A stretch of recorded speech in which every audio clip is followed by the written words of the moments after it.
Sesungguhnya harta, dinar, dirham, uang di mana-mana selalu bikin hebat orang yang memilikinya.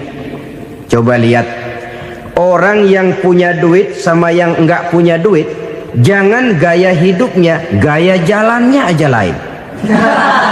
Bapak-bapak, ibu-ibu, saudara-saudara kaum muslimin rahimakumullah. Murai di dahan dan koko ayam di kandang, dunia ini penuh dengan berbagai macam kesibukan. Sejak dari petani yang turun ke ladang, pedagang yang berangkat ke pasar, pelajar yang menuju sekolah, sampai kepada pegawai yang berangkat ke kantor, seluruhnya tidak lain untuk mencari sesuatu yang bernama bahagia. Setiap orang menginginkan kebahagiaan, dan tidak seorang pun menginginkan kesengsaraan dalam kehidupan ini. Namun nyatanya tidak setiap orang yang ingin bahagia mengetahui jalan yang harus ditempuhnya untuk sampai kepada kebahagiaan itu.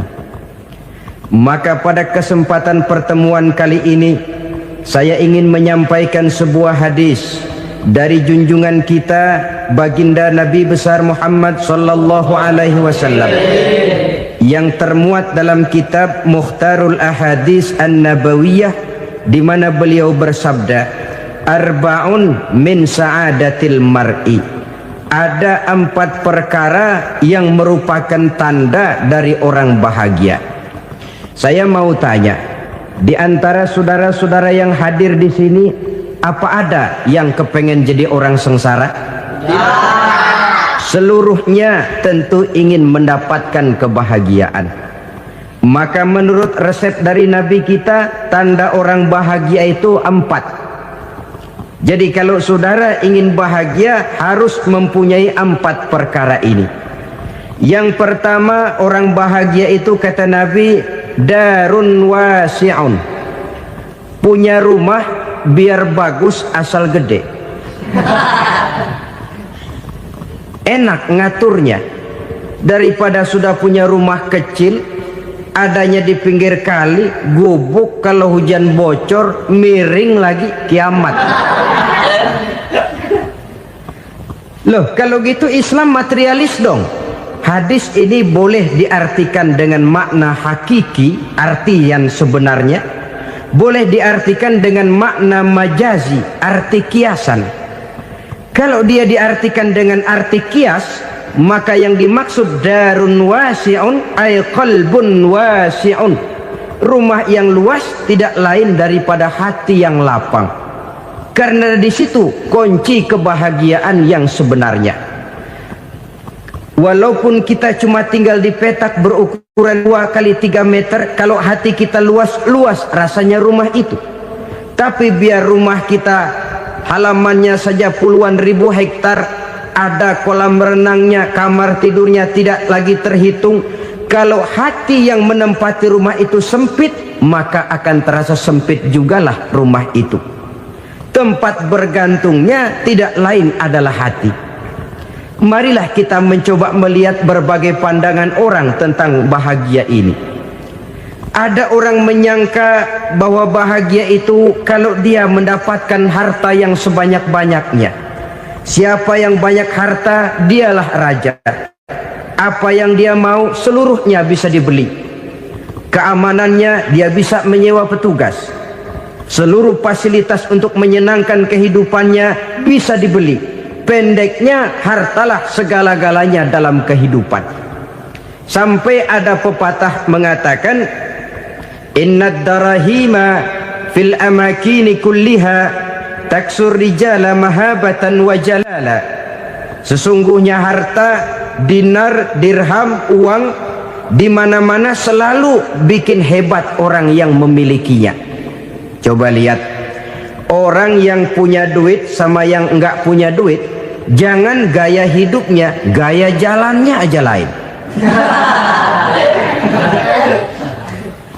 Wahia lisanun liman arada fasahatan, wahia silahun liman arada qitala.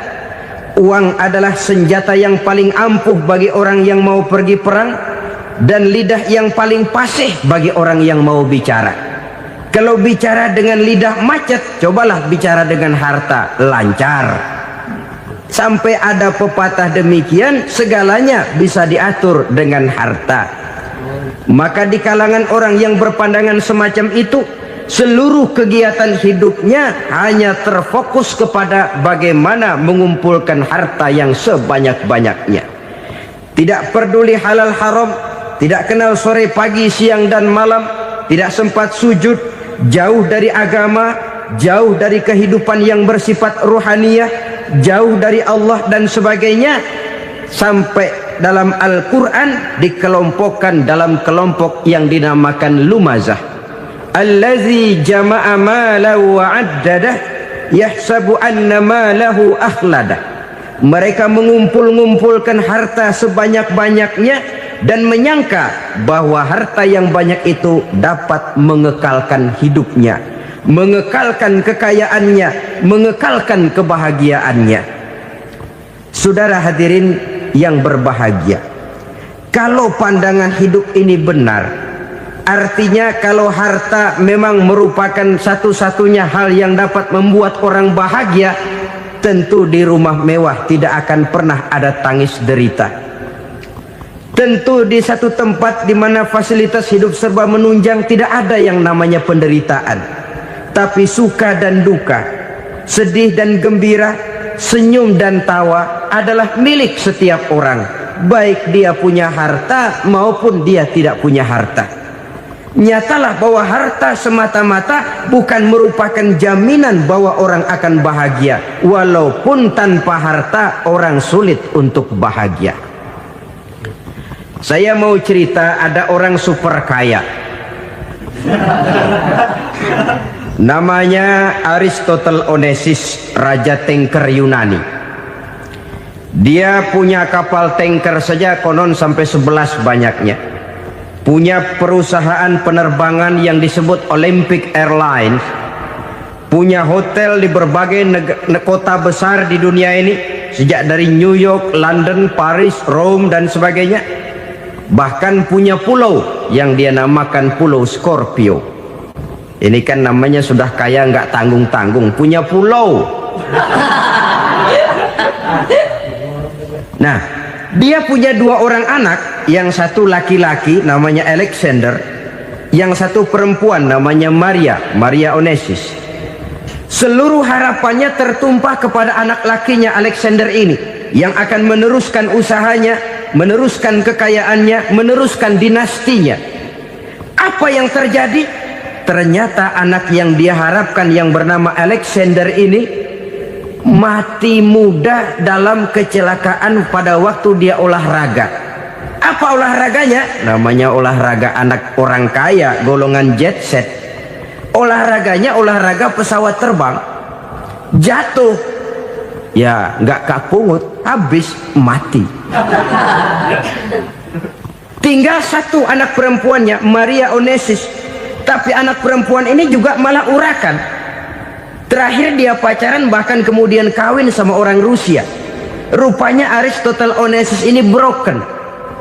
Kekayaannya yang berlimpah ruah, perusahaannya yang begitu banyak, siapa yang akan meneruskan? Siapa yang akan menggantikan? Sampai kemudian dia mengurung diri di Pulau Scorpio dan mati di sana secara mengenaskan. Seorang multi jutawan, seorang yang super kaya, mati menyendiri di pulau sepi. Ibarat kata pepatah, anak ayam mati di lumbung. Bukan kekurangan makanan, keurugan makanan. Begitu kehidupan Aristotle Onesius. Dan banyak orang-orang yang sudah demikian kaya sampai dibingungkan oleh kekayaannya sendiri. Telusurilah kehidupan David Rockefeller misalnya, Henry Ford misalnya, Adnan Khashoggi misalnya. Multi jutawan yang kadang-kadang dibuat keder oleh kekayaannya sendiri. Pantas ketika Imam Ali ditawarkan orang, "Ya Ali, kalau kepadamu disuruh pilih ilmu atau harta, kau pilih mana?" Ya jelas pilih ilmu dong. Kenapa? Pertama, ilmu kalau kita berikan kepada orang lain tambah. Tapi harta kalau kita berikan kepada orang lain kurang. Saudara punya uang 10.000, dibagi orang 5.000, jelas uang saudara berkurang. Tapi saudara punya ilmu, diberikan kepada orang lain bisa, saudara pun makin mantap. Tidak lantas jadi bodoh karena ngajarin orang. Saudara bisa Fatihah lalu mengajarkan orang Fatihah, orang bisa, saudara pun makin hafal. Tidak lantas setelah diajarin orang ilmunya hilang. Begitu datang dia minta orang, tolong ajarin saya Fatihah, udah habis, nggak ada.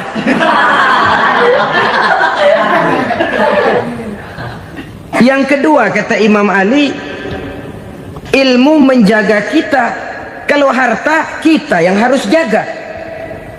Makin banyak ilmu makin terpelihara diri seharusnya.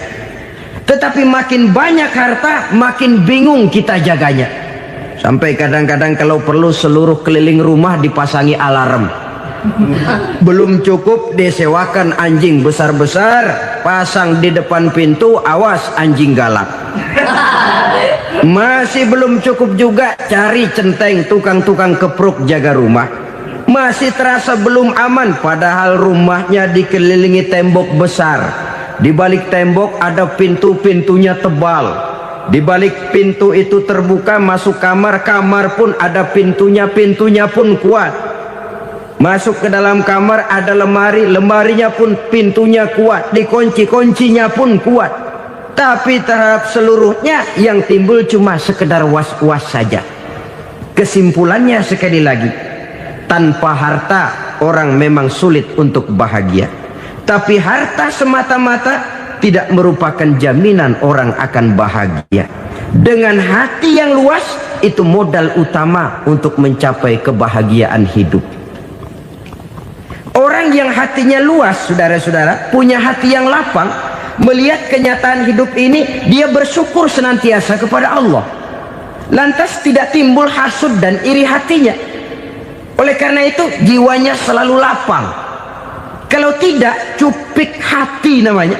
Dangkal pandangan, tidak senang melihat orang lain dapat nikmat, dan itu sering dijadikan contoh. Kalau orang yang lapang dada, dia lihat tetangganya beli TV baru, dia berkata, alhamdulillah ya, tetangga kita beli TV, mudah-mudahan kita bisa ikut nonton. Lapang dadanya. Tapi orang yang sempit hati, lihat tetangga beli televisi, meriang. Enggak diapa-apain, meriang. Besoknya dengar tetangga beli motor, makin sakit, ke rumah sakit. Lalu di rumah sakit dengar tetangganya beli mobil, mati. Disiksa oleh perasaannya sendiri. Orang kalau hati sudah sempit dalam hidup, kemanapun dia pergi, sempit rasanya medan kehidupannya. Kemudian kita melihat juga ada orang yang menilai bahwa bahagia itu katanya kalau punya kedudukan yang tinggi, pangkat yang agung, wibawa yang besar. Mungkin betul, tapi mungkin juga tidak. Bergantung kepada hati orang yang punya pangkat itu. Sama dengan harta tadi. Harta akan membawa bahagia kalau dia jatuh ke tangan orang yang berhati lapang. Tapi harta akan jadi bencana kalau jatuh ke tangan hati orang yang sempit. Pangkat akan membawa bahaya kalau jatuh di tangan hati orang yang sempit. Lebih dari itu, kenyataan mengajarkan kepada kita bahwa ternyata pangkat dan jabatan tidak selamanya memberikan kebahagiaan dalam kehidupan. Bahkan resikonya kelewat besar. Beberapa bukti kita bisa ambil dari para pemimpin dunia yang menjadi korban lantaran pangkat dan jabatan yang disandangnya. Saudara ingat Presiden Abraham Lincoln dan John Kennedy dari Amerika? Dibunuh orang. Park Chung-hee dari Korea Selatan, Ziaur Rahman dari Bangladesh, Anwar Sadat dari Mesir, terakhir Indira Gandhi dari India, menjadi korban dari pangkat dan jabatan yang disandangnya dari orang-orang yang tidak senang dia memegang jabatan itu. Dia akan mudah mengundang bencana, sehingga pantas kalau seorang presiden terkemuka Amerika, Harry Truman namanya, Dia mengatakan jabatan presiden itu, kata dia, seperti orang nunggang macan, naik macan. Harus kita taiki, kalau enggak dia bakal nerekam kita, ngeri katanya. Adapun orang yang hatinya lapang, kalau dia menerima pangkat dan jabatan, dianggapnya itu satu kesempatan untuk berbuat baik. Tapi orang yang berhati sempit, menerima pangkat dan jabatan, bukan kadang-kadang menerima, malah berusaha setengah mati mencapai dengan segala cara. Kalau perlu jilat atas, jilat atas. Jadi golongan sumuhun dawuh. Jadi kelompok kulon nuwun, yes sir, yang kerjanya cuma oke bos. Kalau perlu jilat atas, jilat atas. Kalau perlu injak yang bawah, injak yang bawah. Perlu sikut kiri kanan, sikut kiri kanan. Yang penting pangkat dapat, jabatan dapat. Orang yang semacam ini, kalau sudah mempunyai pangkat dan jabatan, biasanya dia tidak menganggap itu sebagai amanah, tidak menganggap sebagai kesempatan berbuat baik, tapi malah kesempatan untuk memperturutkan hawa nafsunya yang dilatar belakangi oleh kesempitan hatinya tadi. Apalagi kalau orang memperoleh pangkat karena banyak mengeluarkan uang. Seakan-akan pangkat dan jabatan itu sekarang macam proyek, pakai tender. Siapa yang berani bayar segini, naik. Nggak berani, minggir. Padahal logikanya, kalau orang mencapai satu jabatan karena banyak mengeluarkan uang, hampir bisa dipastikan bahwa setelah jabatan itu dia pegang, langkah pertama yang akan dilakukannya ialah berusaha bagaimana uang yang dia keluarkan supaya kembali. Ya paling kurang pulang modal dulu dong. Soal mikirin rakyat soal nanti, tapi ini modal harus pulang. Itu celakanya kalau orang memperoleh pangkat dan jabatan cuma karena banyak mengeluarkan uang.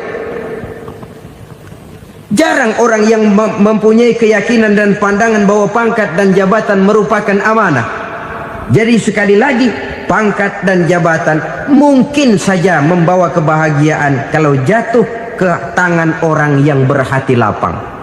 Tapi bisa jadi bencana kalau dia jatuh ke tangan orang yang mempunyai hati yang sempit. Dan lagi-lagi stresnya hati yang lapang. Lalu sebagian orang, saudara, ada yang berpandangan katanya bahagia itu kalau jadi orang terkenal, mempunyai popularitas, menjadi idola di kalangan remaja, di kalangan orang tua, di segala lapisan masyarakat. Padahal makin populer orang makin terikat dia. Ya kalau macam kita ini kan nggak punya nama, nggak populer, tengah malam buta mau nongkrong di warung Tegal aman. Tapi pangkat, jabatan, kedudukan, popularitas menyebabkan kita diikat dengan berbagai macam peraturan. Cuma mandi sama ke WC saja yang nggak dikawal.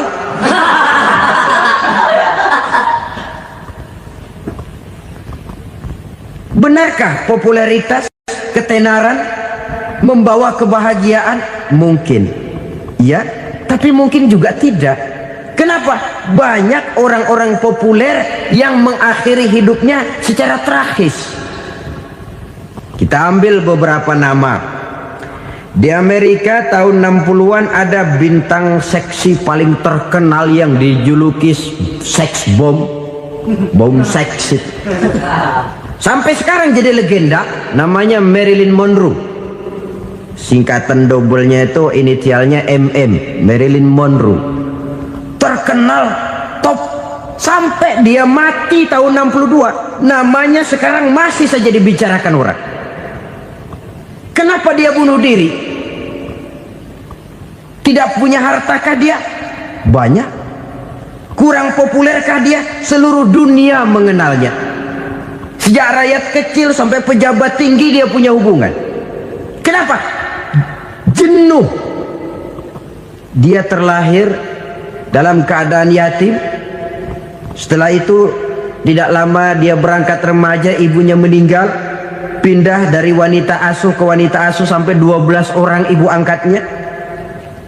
Dan kekecewaan yang paling parah, setiap laki-laki yang dekat dengannya hanya seperti kapal berlabuh,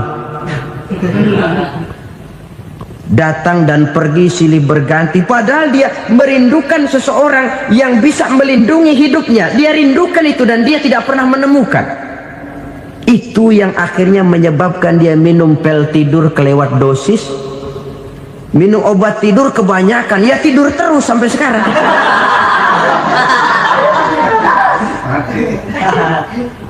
Dia mengakui, saya telah memiliki ketenaran, tapi saya tidak pernah hidup dalam ketenaran itu. Saya pandai main sandiwara, tapi saya ingin hidup dalam alam yang real sebagaimana umumnya orang. Itu yang dia rindukan. Menyusul jejak yang namanya Marilyn Monroe ini, Billie Holiday, saudara kenal tentu, di rumah sakit dirawat. Dia juga minum obat overdosis, mati lagi. Jimi Hendrix minum obat tidur overdosis kelewat batas, mati lagi. Lalu yang menghanyutkan diri di danau, Janis Joplin dan Brian Jones.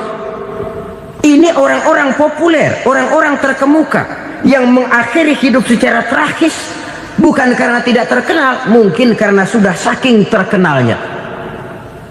Contoh paling belakangan, Bruce Lee.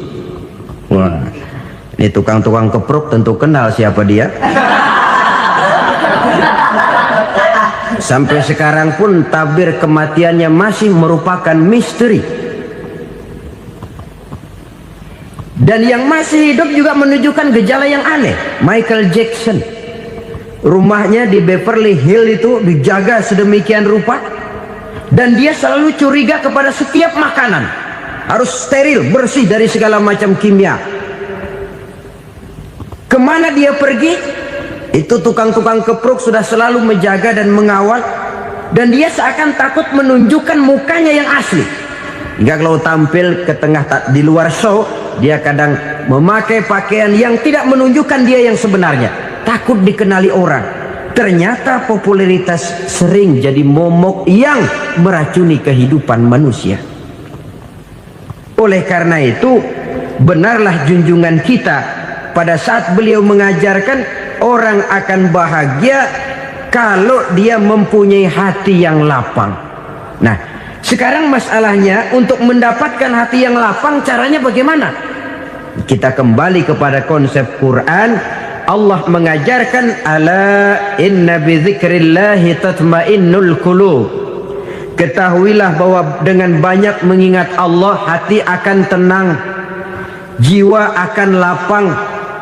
Dengan kata lain, dekat dengan agama, merasakan kehadiran Allah dekat dalam hidup. Itu muara pertama untuk mencapai hati yang lapang. Ala inna bi dzikrillahi tatmainnul qulub.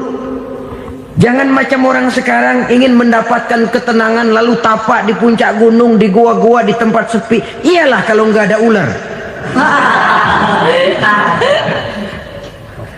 Kalau tergigit ular berbisa, ketenangan belum, mati jelas itu.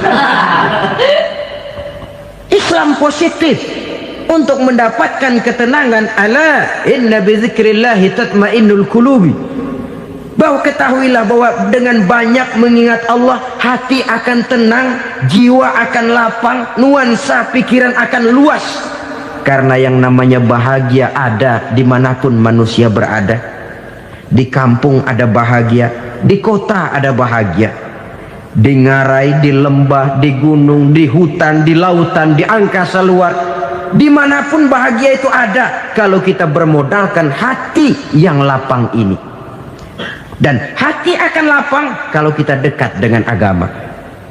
Dekat dengan harta buat sementara hati mungkin tenang, tapi ketenangan yang relatif dan temporer. Apalagi orang tiap kali tambah harta, tiap kali tambah rencana, itu wajar. Mungkin sebelumnya saudara berpikir, kalau punya duit 5.000 enak nih. Begitu punya duit 5.000, aduh sayang kalau 10.000 aja. Tiap kali tambah harta, tiap kali lain rencana. Makin banyak rencana, makin menjauhkan kita dari yang namanya ketenangan. Padahal ketenangan merupakan unsur utama untuk mencapai bahagia. Dan ketenangan itu bermuara dalam hati manusia. Tengoklah kehidupan ini. Orang yang banyak harta dengan orang miskin, berbedakah rasa sakit yang mereka tanggungkan? Rasanya tidak. Walaupun si kaya tidur di kasur empuk berselimutkan sutra mahal, sementara si miskin meringkuk di balai bambu yang keras dan kasar. Apabila maut datang, dia juga tidak pernah pilih bulu. Maut datang menjemput si kaya di singgasana keemasannya, dikelilingi oleh para pengasuh, dayang dan idang serta para pengawal. Dan maut pun datang menjemput si miskin papa, sehingga ia tergelepar di tepian jalan. Kedua-duanya bernama mati. Kalau nyata bahwa sakit yang ditanggung si kaya tidak beda dengan sakit yang ditanggung si miskin, bukan harta semata yang membuat orang bahagia. Hati yang tenang, jiwa yang lapang penuh kedamaian, karena banyak berzikir dan mengingat Allah, itu merupakan modal utama untuk mencapai sesuatu yang bernama bahagia.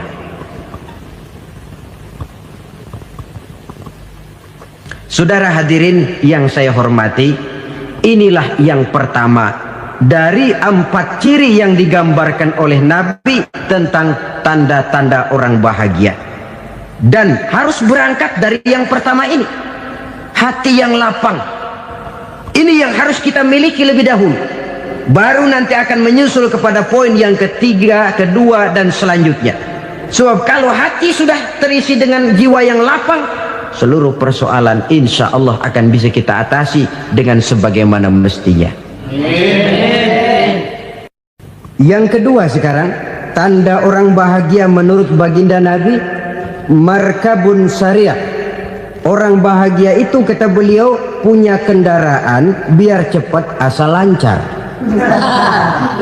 Artinya kemana dia mau pergi mudah. Apa maksud hadis ini? Kalau kita kaji lebih dalam, kendaraan itu kan alat transportasi. Transportasi tidak lain adalah usaha memudahkan komunikasi.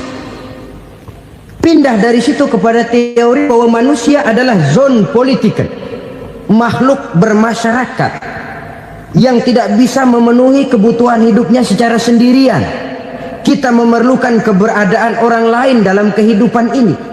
Untuk memakai baju saja kita sudah perlukan petani yang tanam kapas, pabrik yang memintal kapas jadi benang, pabrik yang menenun benang jadi kain, sampai kepada mesin jahit, sampai kepada tukang jahit. Itu cuma untuk memakai pakaian saja.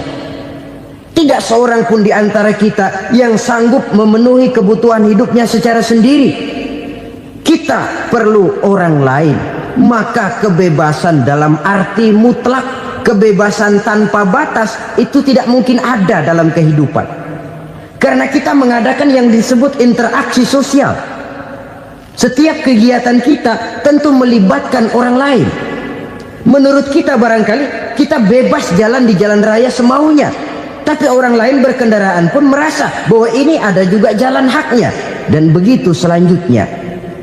Oleh karena itu, maksud dari kendaraan yang cepat ini adalah khulata'uhu ma'as solihin. Lingkungan pergaulannya terdiri dari orang-orang soleh. Pergaulannya luas. Kemana dia pergi ada temannya. Kesulitannya ada tempat dia cerita. Dan kesulitan kalau sudah diceritakan kepada orang lain, taruh kata orang itu tidak bisa menolong, namun menceritakannya kepada orang yang kita percayai, kan paling kurang sudah mengurangi beban jiwa, mengurangi tanggungan batin, merasa masih ada tempat kita cerita. Maka lebih baik orang awam yang mau bergaul ketimbang orang setengah alim tapi ngunci pintu. Sebab nantinya akan timbul sikap picik, cupik pandangan, dan tidak luas menghadapi kenyataan dalam kehidupan ini. Namun yang harus kita garis bawahi, pergaulan memang mesti luas. Namun jangan sekali-kali lupa bahwa pergaulan sangat besar pengaruhnya dalam ikut membentuk kepribadian manusia. Sehari-hari bisa kita bilang, kalau kita dekat sama tukang minyak wangi, sekalipun nggak dibagi minyaknya, baunya tentu dapat. Betul? Tapi dekat sama tukang elas, walaupun nggak kena apinya, asapnya mesti kena. Kalau Syauqi mengatakan lebih jelas lagi, man asyaral asrafa asa musyarrafan wa muasyiral anzali ghairu musyarrafin. Awalam taral jildal hakira muqabbalan bisagri lamma sara jildal mushaf. Siapa yang bergaul dengan orang mulia, dia bakal ikut menjadi mulia. Tapi siapa yang berteman dengan orang hina, dia tidak bakal ikut menjadi mulia. Tidakkah kau lihat, kata Syauqi, kulit kambing yang hina pun dicium orang ketika menjadi kantong Quran. Kulit kambing hina, kalau dia sendirian gak ada yang mau cium. Tapi begitu dia bergaul dengan Quran, menjadi kantong Quran, dipakein minyak wangi, ditaruh di tempat yang tinggi, mau diambil dicium dulu, dibawa dengan penuh hormat dan hati-hati. Kulit kambing yang hina lantaran berteman dengan Quran, numpang mujur. Tapi coba lihat kalau kulit kambing berteman dengan kayu, jadi beduk, habis. Zohor dikemplang, asar dipukul. Itu pun sedikit saja, cuma salah milih teman. Yang temannya Quran dihormati orang, yang temannya kayu lantaran jadi beduk, gelap-gelap subuh orang udah kemplangin.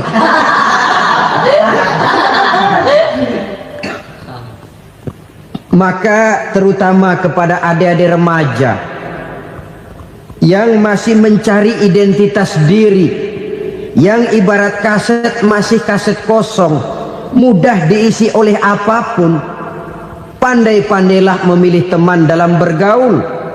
Karena banyak orang yang tadinya baik-baik, ketika terseret dalam pergaulan dengan orang yang tidak baik, kebaikannya menjadi lentur dan luntur. Tapi berapa banyak bajingan-bajingan tengik, orang-orang yang berlumur noda dan dosa, tiap hari melakukan maksiat, namun bergaul dengan orang yang baik-baik, pada akhirnya sedikit demi sedikit beringsut dan berangsur dia terbiasa mengikuti kebaikan-kebaikan. Saya tekankan ini kepada remaja karena mereka masih mencari identitas diri. Apa yang mereka lihat mereka mau, apa yang mereka dengar mereka ingin tahu. Coba lihat kehidupan remaja. Pulang nonton film Rambo, pengen jadi Rambo, gagah, maunya belekai melulu. Pulang nonton film Superman, pengen bisa terbang. Pulang nonton India, nyanyi melulu. Wajar, mereka masih mencari identitas diri. Saya ini sebenarnya siapa? Lingkungan, pergaulan akan membentuk itu. Karena itu pandai-pandailah bergaul, karena ia sangat besar pengaruhnya dalam ikut membentuk kepribadian manusia. Apalagi sifat yang jelek lebih cepat menularnya ketimbang sifat yang baik. Sifat yang baik, watak yang soleh itu lambat sekali untuk menular. Tapi yang tidak baik, kan prosesnya mah kalau remaja biasanya mula-mula dengar. Karena dengar lalu pengen tahu.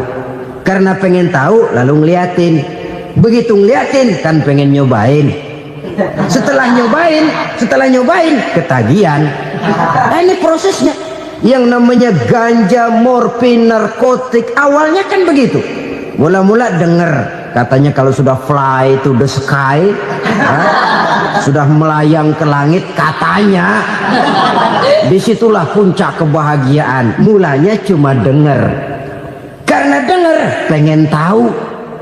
Karena pengen tahu lalu ngeliat, kumpul sama orang yang suka ngeganja. Setelah ngeliat, nah pengen ngerasain. Begitu ngerasain enak juga, ketagihan. Kalau sudah ketagihan jadi penyakit kronis, bisa merembet kepada yang lain. Iya, kalau orang tuanya mampu untuk beli morfin, beli ganja. Kalau tidak kan pikirannya ngayap, jemuran siapa ya gue sabet. timbullah perbuatan-perbuatan negatif yang bermula dari salah pergaulan. Apalagi buat adik-adik remaja yang tinggal di kota-kota besar, yang pengaruh budaya, pengaruh kesenian, pengaruh struktur kehidupan yang nampak makin individualistis, di mana persaingan tajam, tensi ekonomi tinggi, orang mudah mengalami stres. Pandai-pandailah dalam bergaul, sekali lagi, karena ia sangat besar pengaruhnya dalam ikut membentuk kepribadian manusia.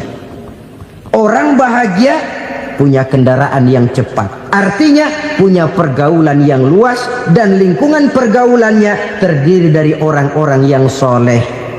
Kemana dia pergi ada teman, kesulitannya ada tempat dia cerita.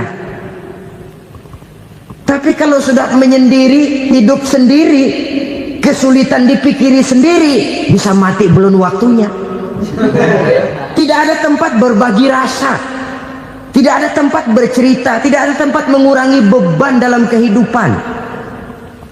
Pantas betul kalau Islam sangat menggalakkan dan menganjurkan orang kalau sudah sampai waktunya itu untuk melangsungkan nikah. Kata Nabi, ya ma'syaras syabab man istata'a minkumul ba'at falyatazawwaj.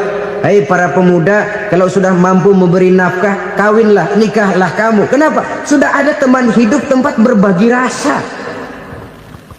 Kesulitan kalau ada tempat cerita akan lebih ringan ketimbang kita telan sendiri, walaupun bobot kesulitannya sama beratnya. Saudara-saudara kaum muslimin rahimakumullah, inilah ciri yang kedua, punya kendaraan biar cepat asal lancar. Kemana kita mau pergi gampang. Dengan kata lain, setelah hati yang luas, pergaulan yang luas. Dua. Yang ketiga sekarang, tanda orang bahagia itu menurut Nabi, misbahun mudhi'un, punya lampu yang terang. Oh, itu enggak problem. Sekarang sudah zamannya listrik masuk desa, Pak. Lampu sudah terang semua. Betul, kalau itu yang dimaksud. Tapi tidak cuma itu. Karena lampu yang dimaksud di sini, lampu yang akan menerangi seluruh perjalanan hidup. Dan perjalanan hidup itu sudah dimulai sejak kita terlahir ke alam ini, sampai masuk ke alam barzah, kumpul di padang mahsyar, sampai ke akhirat. Lampu yang menerangi itu yang diperlukan. Kalau lampu, katakanlah yang paling top sekarang kan lampu jenis Mercury. Taruhlah itu di rumah kita, dia cuma menerangi rumah kita, menerangi hati pun tidak sanggup. Bila kita masuk ke alam barzah, alam kubur, sanggupkah si Mercury yang begitu terang menerangi alam barzah kita? Tidak sanggup lagi. Sanggupkah lampu yang ratusan watt, bahkan puluhan ribu watt menerangi kehidupan di padang mahsyar? Tidak akan sanggup lagi. Kalau demikian, yang dimaksud lampu yang terang di sini apa? Tidak lain amal soleh, kebajikan yang kita lakukan dalam hidup. Itu yang akan jadi lampu penerang. Di dunia nama kita akan terang, jasad kita boleh hancur terkubur tanah, tapi nama kita akan dikenang orang. Begitulah kalau orang meninggalkan kebajikan dalam hidup seperti sekarang. Ribuan orang tiap saat berziarah ke kubur Imam Syafi'i, ke kubur Imam Malik, ke kubur Imam Ghazali, ke kubur orang yang baik-baik, orang yang soleh-soleh. Kebajikannya yang ditinggalkan, yang mengukir namanya dengan tinta emas, sehingga saudara sudah terbaring di alam kubur. Orang lewat, Allah, ini kuburannya Fulan bin Fulan, dulu ini kebaikannya Masya Allah, saya ikut merasakan. Mari kita mampir sebentar, kita Fatihah, mohon disampaikan Allah pahalanya kepada almarhum. Al-Fatihah. Itu kalau orang baik-baik. Lalu saudara tanya, Pak, orang mati dikirimin Fatihah apa nyampe pahalanya? Saya jawab, kalau saudara nggak percaya, mati dulu dah. Nanti saya Fatihain, tungguin di sana, umpama nggak sampai balik lagi kemari. Sekarang ini kan maunya otak-otakan saja, kalau nggak masuk otak nggak percaya. Padahal alam gaib itu nggak bisa diotak-otakin. Sama saja dengan saudara pernah dengar cerita kapal tanpa emas tenggelam kan? Pernah nggak? Di mana? Ya, di laut Masalembo. Begitu ketampung Mas tenggelam, ratusan penumpang itu terjun ke laut, dipermainkan gelombang, berjuang menghadapi maut itu. Orang lagi timbul tenggelam di lautan, dihantam ombak, kita tengokin pakai helikopter. Pak, lagi timbul tenggelam ya? Iya, tolongin. Jangan khawatir Pak, nih saya kirim intan Pak, harganya 10 juta. Kira-kira orang yang timbul tenggelam di laut seneng nggak? Ya. Kan mahal toh intan 10 juta. Kenapa dia nggak senang? Karena intan 10 juta dalam kondisi seperti itu tidak sanggup menyelamatkan dia. Dia akan girang kalau dikirimin ban mobil bekas, dikirimin papan terentang atau bambu. Intan yang 10 juta dia nggak girang, ban mobil bekas yang 1000 perak tuh pegang, itu yang dia girang betul. Inilah sebabnya Nabi berkata, mal mayyitu fi qabrihi illa kal ghariqil mutaghawwis. Orang yang meninggal di alam kuburnya seperti orang timbul tenggelam di lautan. Yantaziru da'watan min ahli, menunggu doa dari keluarganya yang masih hidup. Duh, bapak saya sudah meninggal, saya sayang benar sama dia. Kirimin kulkas ke kuburannya Itu sama saja dengan tadi orang tenggelam di lautan dikirimi intan yang harganya 10 juta, tidak sampai. Begitulah kalau kebajikan yang kita tinggalkan dalam hidup, sudah mati pun kubur kita masih diziarahi orang. Tapi kalau jahat yang kita tinggalkan, boro-boro lah orang mau doa lewat dekat kuburan kita juga serem. Tuh bajingan no, dulu mati dipendem di situ tuh. Jangan lewat situ, ntar kesurupan, jangan. Lewat saja orang ngeri. Konon lagi membacakan Fatihah dan mengirimkan doa. Hidup pada hakikatnya adalah kesempatan untuk berbuat baik. Maka sekali kesempatan itu diberikan, manfaatkan dengan sebaiknya. Sebab kesempatan kedua tidak akan pernah ada. Kesempatan berbuat baik di sini, di akhirat sudah pembalasan namanya. Sekali kesempatan itu dicabut, dia tidak akan pernah dikembalikan lagi. Kata Iqbal, hidup tidak mundur ke belakang, Bung. Berhenti diinjak orang, mundur hancur. Tidak ada kata mundur dalam hidup ini. Berhenti diinjak orang, mundur kecebur. Tidak ada kata lain, harus maju dalam kehidupan dalam artian yang positif. Hidup adalah kesempatan untuk mengumpulkan kebajikan yang sebanyak-banyaknya. Di situ nilai daripada manusia. Sekarang ini memang nggak kelihatan kok, orang yang banyak pahala sama yang banyak dosa nggak kelihatan kok. Barangkali kalau habis bikin dosa palanya pada benjol, mungkin orang takut sama dosa. Tapi sekarang sama saja, orang yang banyak dosa dengan yang nggak banyak dosa jalan bareng dari belakang, sama, nggak kelihatan beda. Tapi ada waktunya di mana pahala memegang peranan, di mana dosa diperlihatkan. Sama saja kalau kita bawa mobil siang, lampu kan nggak begitu berfungsi. Apa lalu bilang, alah ini lampu berat-beratin, copot-copotin aja dah. Tidak perlu begitu. Kenapa? Pada satu saat malam senja akan datang. Bila matahari terbenam, senja pun datang, gelap mulai merayap, disitulah baru terasa perlunya lampu. Pahala begitu. Sekarang orang yang nggak ada pahalanya nggak kelihatan dalam kehidupan.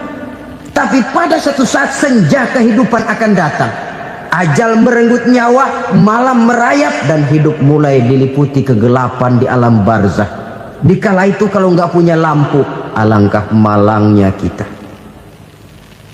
Sebab amal yang baik, kata Nabi, di alam barzah itu akan diciptakan menjadi perempuan yang cantik menemani kita. Amal yang jahat akan menjadi orang yang paling jelek nemenin kita. Udah di tempat gelap yang nemenin jelek.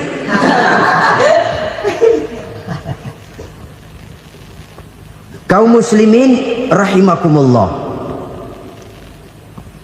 Kalau demikian masalahnya, tergantunglah kita pandai memanfaatkan waktu. Al-waktu kasayf, waktu itu cepat sekali. Yang namanya waktu itu tahu-tahu.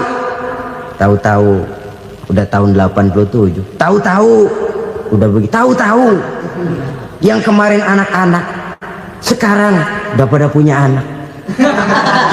Tahu-tahu saja itu. Begitu cepat waktu berlalu.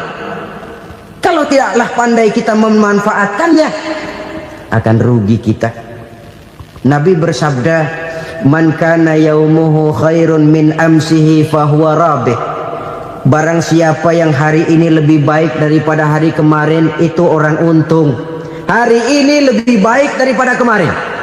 Bulan ini lebih baik dari bulan kemarin. Tahun ini lebih baik dari tahun kemarin. Itu orang yang beruntung. Tahun kemarin sembayangnya maghrib doang, sekarang udah tambah isya. Tahun kemarin cuman Idul Fitri aja ngancem bener, sekarang udah tambah Jumat, lalu tambah lagi maghrib, tambah lagi isya, dan selanjutnya. Hari ini lebih baik daripada kemarin, itu orang yang beruntung. Wa man kana yaumuhu mislu amsihi fahuwa khasir. Lalu barang siapa yang hari ini sama saja dengan hari kemarin, itu orang rugi. Hari ini sama dengan kemarin, rugi itu. Bulan ini begitu, bulan kemarin begitu, tahun ini begitu, tahun lalu juga begitu. Rugi itu orang. Rugi apa? Rugi umur. Umur tambah, amalan gak pernah tambah. Dan saya pikir lebih merupakan azab ketimbang nikmat kalau orang dikasih panjang umur cuma untuk numpuk dosa.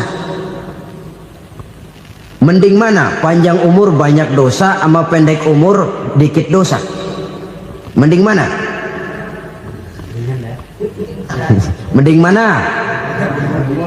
Ya, paling mending tentu panjang umur banyak pahala. Tapi kalau tidak, sekali lagi, lebih merupakan azab ketimbang nikmat kalau orang diberikan panjang umur tapi cuma untuk sekedar menumpuk dosa. Kehilangan kesadaran bahwa dunia bukan terminal akhir dari satu perjalanan. Dia cuma halte di mana kita berhenti sebentar untuk menuju kepada terminal yang hakiki. Saudara-saudara kaum muslimin rahimakumullah, inilah lampu yang akan menerangi kehidupan.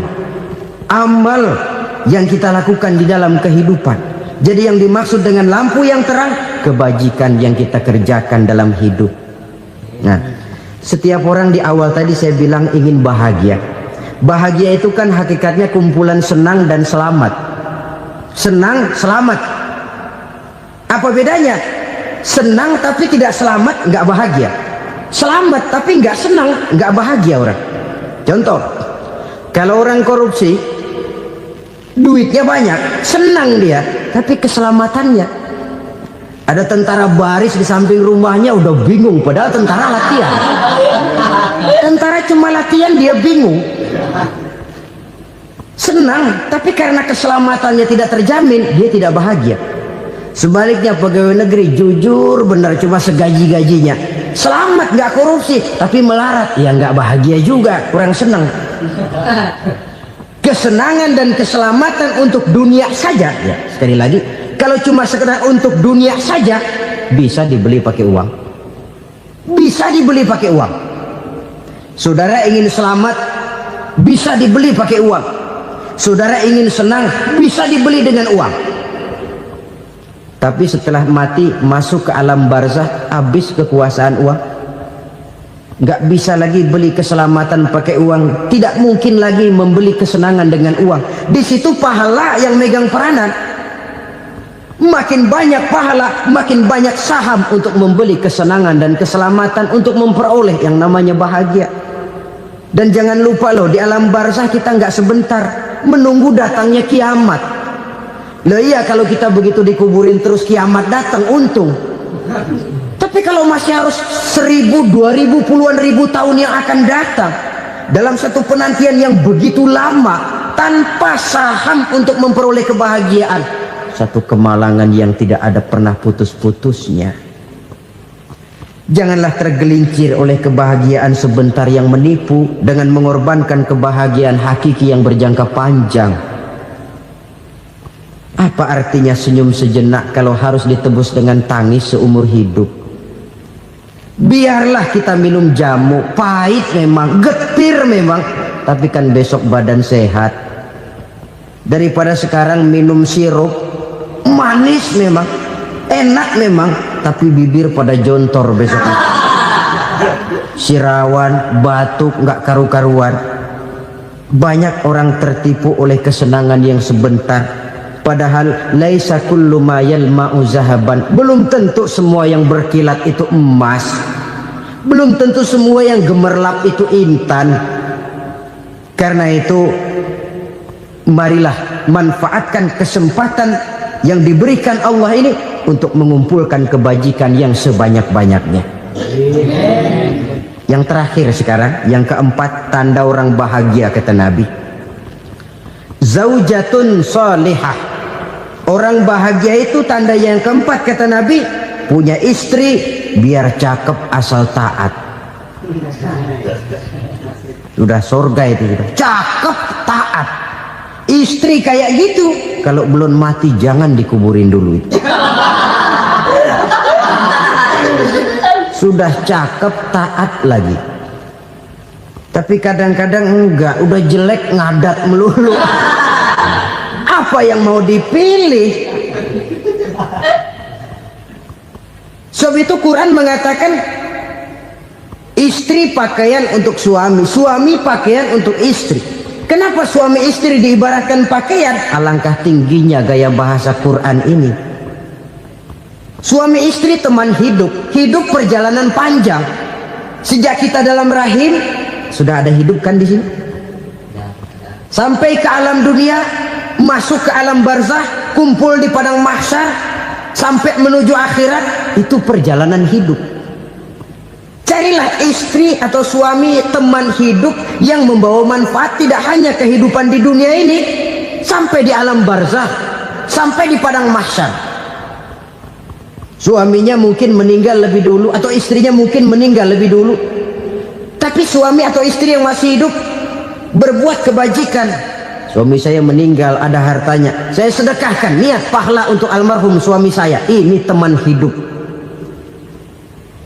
tidak dibatasi dan tidak bisa dipisahkan oleh maut sekalipun. Zohirnya mungkin pisah, badannya mungkin pisah, tapi hatinya, jiwanya, kebersamaannya dalam menghadapi kehidupan.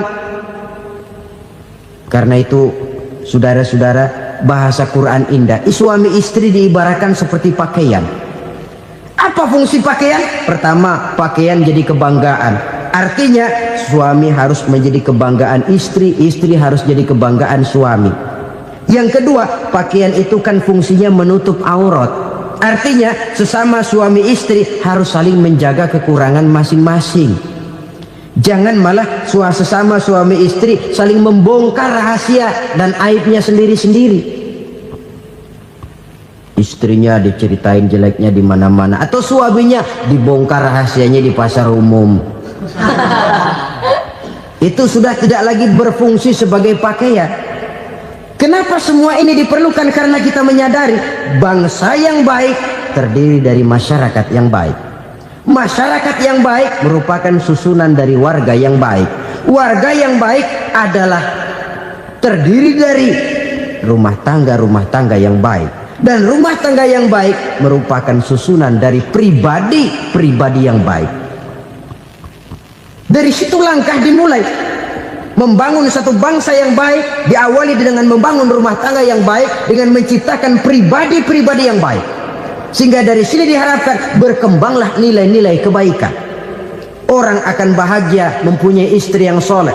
Kenapa? Tidak ada seorang suami bisa sukses jadi apapun dia, apapun profesinya. Dokterkah, kiaikah, mubalikah, petanikah, pengusahakah, pejabat tinggikah, tidak ada seorang suami yang bisa sukses tanpa peran serta istrinya. Walaupun memang peranan itu tidak begitu kelihatan, tapi sangat menentukan. Karena itu, saudara hadirin yang saya hormati, Islam sangat menghargai kaum wanita, memberikan kedudukan yang tinggi sepanjang tidak mematikan kodrat kewanitaannya. Nah, kalau sudah kesuksesan ini diawali dari rumah tangga, karier di masyarakat mudah untuk dikejar. Tapi keberantakan di rumah tangga merupakan kegagalan pertama di tempat lain. Bapak-bapak, ibu-ibu, saudara-saudara kaum muslimin rahimakumullah. Murai di dahan dan koko ayam di kandang, dunia ini penuh dengan berbagai macam kesibukan. Sejak dari petani yang turun ke ladang, pedagang yang berangkat ke pasar, pelajar yang menuju sekolah, sampai kepada pegawai yang berangkat ke kantor, seluruhnya tidak lain untuk mencari sesuatu yang bernama bahagia. Setiap orang menginginkan kebahagiaan, dan tidak seorang pun menginginkan kesengsaraan dalam kehidupan ini. Namun nyatanya tidak setiap orang yang ingin bahagia mengetahui jalan yang harus ditempuhnya untuk sampai kepada kebahagiaan itu.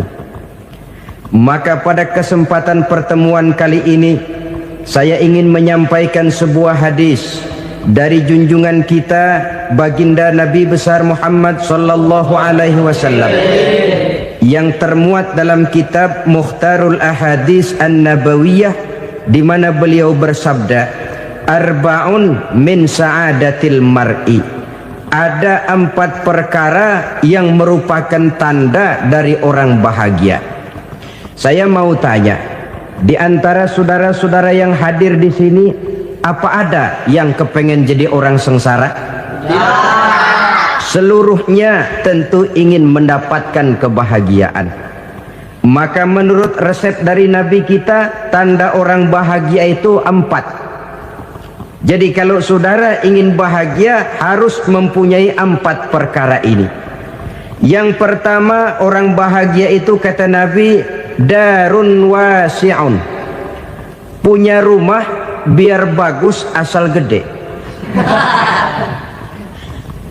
Enak ngaturnya, daripada sudah punya rumah kecil adanya di pinggir kali, gubuk, kalau hujan bocor, miring lagi, kiamat. Loh, kalau gitu Islam materialis dong. Hadis ini boleh diartikan dengan makna hakiki, arti yang sebenarnya, boleh diartikan dengan makna majazi, arti kiasan. Kalau dia diartikan dengan arti kias, maka yang dimaksud darun wasi'un ay qalbun wasi'un. Rumah yang luas tidak lain daripada hati yang lapang. Karena di situ kunci kebahagiaan yang sebenarnya. Walaupun kita cuma tinggal di petak berukuran 2 kali 3 meter, kalau hati kita luas-luas rasanya rumah itu. Tapi biar rumah kita halamannya saja puluhan ribu hektar, ada kolam renangnya, kamar tidurnya tidak lagi terhitung. Kalau hati yang menempati rumah itu sempit, maka akan terasa sempit jugalah rumah itu. Tempat bergantungnya tidak lain adalah hati. Marilah kita mencoba melihat berbagai pandangan orang tentang bahagia ini. Ada orang menyangka bahwa bahagia itu kalau dia mendapatkan harta yang sebanyak-banyaknya. Siapa yang banyak harta, dialah raja. Apa yang dia mau, seluruhnya bisa dibeli. Keamanannya, dia bisa menyewa petugas. Seluruh fasilitas untuk menyenangkan kehidupannya bisa dibeli. Pendeknya, hartalah segala-galanya dalam kehidupan. Sampai ada pepatah mengatakan, innad darahima fil amakini kulliha taksur rijala mahabatan wa jalala. Sesungguhnya harta, dinar, dirham, uang di mana-mana selalu bikin hebat orang yang memilikinya. Coba lihat, orang yang punya duit sama yang enggak punya duit, jangan gaya hidupnya, gaya jalannya aja lain. Wahia lisanun liman arada fasahatan, wahia silahun liman arada qitala. Uang adalah senjata yang paling ampuh bagi orang yang mau pergi perang, dan lidah yang paling fasih bagi orang yang mau bicara. Kalau bicara dengan lidah macet, cobalah bicara dengan harta, lancar. Sampai ada pepatah demikian, segalanya bisa diatur dengan harta. Maka di kalangan orang yang berpandangan semacam itu, seluruh kegiatan hidupnya hanya terfokus kepada bagaimana mengumpulkan harta yang sebanyak-banyaknya. Tidak peduli halal haram, tidak kenal sore pagi siang dan malam, tidak sempat sujud, jauh dari agama, jauh dari kehidupan yang bersifat ruhaniyah, jauh dari Allah dan sebagainya. Sampai dalam Al-Quran dikelompokkan dalam kelompok yang dinamakan lumazah. Allazi jama'a malahu wa'addadah yahsabu anna malahu akhladah. Mereka mengumpul-ngumpulkan harta sebanyak-banyaknya dan menyangka bahwa harta yang banyak itu dapat mengekalkan hidupnya, mengekalkan kekayaannya, mengekalkan kebahagiaannya. Saudara hadirin yang berbahagia, kalau pandangan hidup ini benar, artinya kalau harta memang merupakan satu-satunya hal yang dapat membuat orang bahagia, tentu di rumah mewah tidak akan pernah ada tangis derita. Tentu di satu tempat di mana fasilitas hidup serba menunjang tidak ada yang namanya penderitaan. Tapi suka dan duka, sedih dan gembira, senyum dan tawa adalah milik setiap orang, baik dia punya harta maupun dia tidak punya harta. Nyatalah bahwa harta semata-mata bukan merupakan jaminan bahwa orang akan bahagia, walaupun tanpa harta orang sulit untuk bahagia. Saya mau cerita, ada orang super kaya, namanya Aristotle Onesimus, raja tanker Yunani. Dia punya kapal tanker saja konon sampai 11 banyaknya. Punya perusahaan penerbangan yang disebut Olympic Airlines. Punya hotel di berbagai kota besar di dunia ini, sejak dari New York, London, Paris, Rome dan sebagainya. Bahkan punya pulau yang dia namakan Pulau Scorpio. Ini kan namanya sudah kaya nggak tanggung-tanggung, punya pulau. Nah, dia punya 2 orang anak, yang satu laki-laki namanya Alexander, yang satu perempuan namanya Maria Onesimus. Seluruh harapannya tertumpah kepada anak lakinya Alexander ini, yang akan meneruskan usahanya, meneruskan kekayaannya, meneruskan dinastinya. Apa yang terjadi? Ternyata anak yang dia harapkan yang bernama Alexander ini mati muda dalam kecelakaan pada waktu dia olahraga. Apa olahraganya? Namanya olahraga anak orang kaya, golongan jet set. Olahraganya olahraga pesawat terbang. Jatuh, ya nggak kapungut, habis mati. Tinggal satu anak perempuannya, Maria Onesimus. Tapi anak perempuan ini juga malah urakan. Terakhir dia pacaran, bahkan kemudian kawin sama orang Rusia. Rupanya Aristotle Onesimus ini broken. Kekayaannya yang berlimpah ruah, perusahaannya yang begitu banyak, siapa yang akan meneruskan? Siapa yang akan menggantikan? Sampai kemudian dia mengurung diri di Pulau Scorpio dan mati di sana secara mengenaskan. Seorang multi jutawan, seorang yang super kaya, mati menyendiri di pulau sepi. Ibarat kata pepatah, anak ayam mati di lumbung. Bukan kekurangan makanan, keurugan makanan. Begitu kehidupan Aristotle Onesimus. Dan banyak orang-orang yang sudah demikian kaya sampai dibingungkan oleh kekayaannya sendiri. Telusurilah kehidupan David Rockefeller misalnya, Henry Ford misalnya, Adnan Khashoggi misalnya. Multi jutawan yang kadang-kadang dibuat keder oleh kekayaannya sendiri. Pantas ketika Imam Ali ditawarkan orang, "Ya Ali, kalau kepadamu disuruh pilih ilmu atau harta, kau pilih mana?" Ya jelas pilih ilmu dong. Kenapa? Pertama, ilmu kalau kita berikan kepada orang lain tambah. Tapi harta kalau kita berikan kepada orang lain kurang. Saudara punya uang 10.000, dibagi orang 5.000, jelas uang saudara berkurang. Tapi saudara punya ilmu diberikan kepada orang lain bisa, saudara pun makin mantap. Tidak lantas jadi bodoh karena ngajarin orang. Saudara bisa Fatihah lalu mengajarkan orang Fatihah. Orang bisa, saudara pun makin hafal. Tidak lantas setelah diajarin orang ilmunya hilang. Begitu datang dia minta orang, tolong ajarin saya Fatihah, udah habis, nggak ada.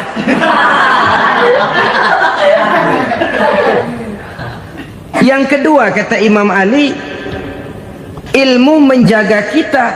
Kalau harta, kita yang harus jaga. Makin banyak ilmu, makin terpelihara diri seharusnya.